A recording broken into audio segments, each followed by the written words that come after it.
Di Cirebon, ada sebuah jembatan tua yang terkenal dengan kisah mistisnya. Jembatan itu sudah berdiri sejak zaman kolonial, menjadi saksi bisu perjalanan waktu. Tapi bukan keindahan atau sejarahnya yang dikenal orang, melainkan penghuni tak kasat mata yang katanya sering menampakkan diri. Banyak pengemudi, terutama mereka yang bekerja di malam hari, mengaku melihat sesuatu yang tidak bisa dijelaskan oleh logika. Salah satu cerita yang paling menyeramkan adalah pengalaman seorang pengemudi ojek online yang suatu malam membawa penumpang melintasi jembatan itu. Namun, ia tak pernah menyangka bahwa malam itu akan menjadi malam terburuk dalam hidupnya. Selamat datang kembali di Motir, channel untuk kalian pecinta cerita horor yang tak biasa. Apa kamu siap mendengarkannya?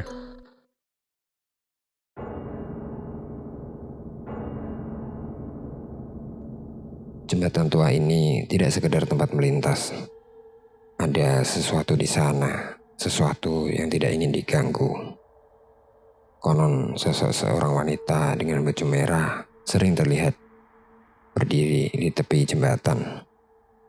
Mereka yang melihatnya katanya akan mengalami nasib buruk atau bahkan tidak kembali sama sekali.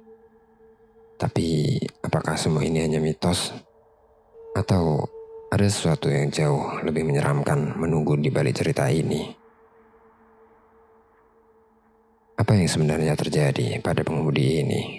Dan siapa sebenarnya penumpang yang ia bawa malam itu?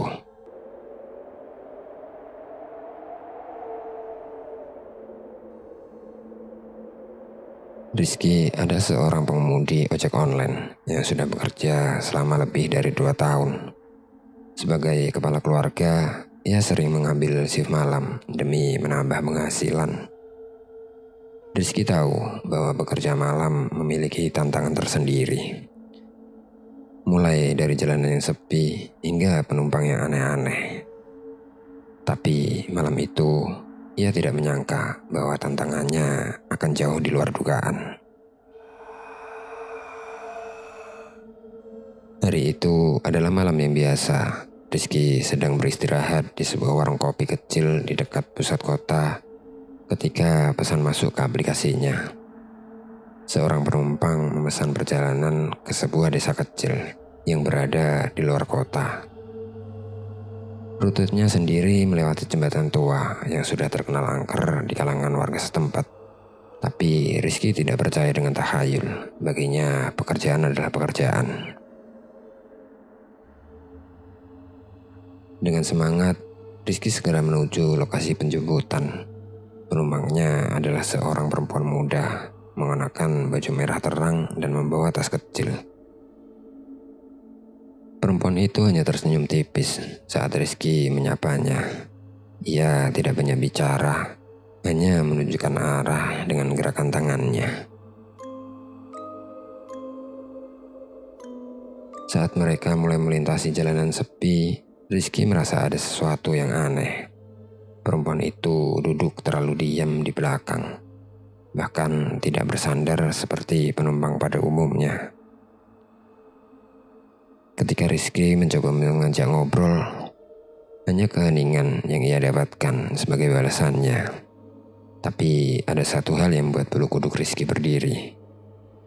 Bau anyir yang tiba-tiba muncul dari arah belakang. Jalanan semakin sepi dan gelap, hanya diterangi oleh lampu motor Rizky. Dan di depan mereka, jembatan tua itu mulai terlihat. Rizky mencoba mengabaikan rasa tidak nyaman di dadanya.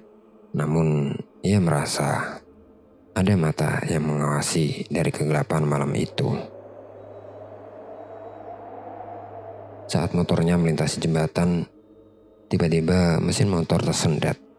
Lampu mati, meninggalkan Rizky dan penumpangnya dalam kegelapan total. Rizky mencoba menyalakan motor lagi, tetapi usahanya sia-sia. "Sebentar ya mbak," katanya sambil turun dari motor. Perempuan itu tidak menjawab. Rizky mulai merasa ada yang sangat tidak beres.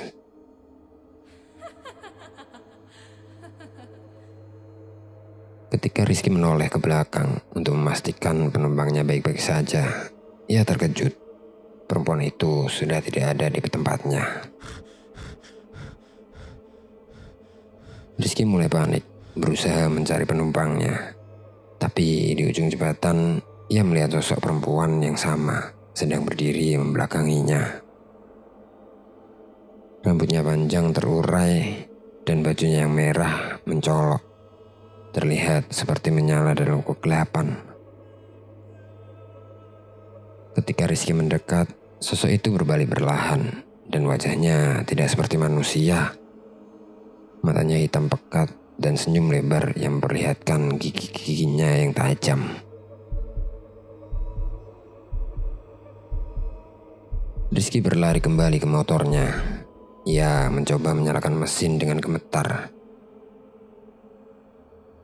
Saat itu, sosok perempuan itu berjalan mendekat dengan gerakan lambat seperti melayang.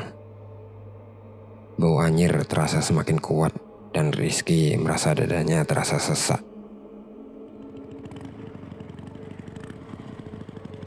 Akhirnya motor menyala. Rizky melaju secepat mungkin, meninggalkan jembatan itu tanpa berani menoleh ke belakang. Tapi ia sadar, suara tawa itu tidak berhenti, seolah mengejarnya di sepanjang jalan. Ketika Rizky sampai di ujung jalan, ia berhenti untuk mengatur nafas. Namun saat melihat spion, ia melihat sosok perempuan berbaju merah itu duduk di belakangnya, tersenyum menatapnya. Rizky langsung menjatuhkan motornya dan berlari menjauh. Tapi ketika ia menoleh lagi, sosok itu sudah tidak ada. Rizky akhirnya tiba di sebuah pos polisi terdekat. Dengan wajah pucat, ia menceritakan semuanya kepada petugas. Polisi di sana hanya terdiam, lalu berkata pelan. Kamu baru saja melihat jembatan tua itu ya? Sudah beberapa kali kami mendengar cerita seperti ini. Kamu beruntung masih hidup. Sejak malam itu, Rizky tidak pernah lagi bekerja pada malam hari. Ia selalu memastikan untuk menghindari rute yang melewati jembatan tua itu. Namun, setiap kali ia memejamkan mata, suara tawa perempuan itu masih terngiang di kepalanya. Dan di pikirannya, ia selalu bertanya-tanya, siapa sebenarnya penumpang yang ia bawa malam itu? Jembatan tua di Cirebon masih berdiri hingga hari ini. Dan mereka yang melintas di malam hari sering melaporkan kejadian yang sama. Suara tawa, bau anyir, dan sosok perempuan berbaju merah. Jadi, jika suatu hari kalian lewat sana, pastikan kalian tidak sedang membawa penumpang tak diundang.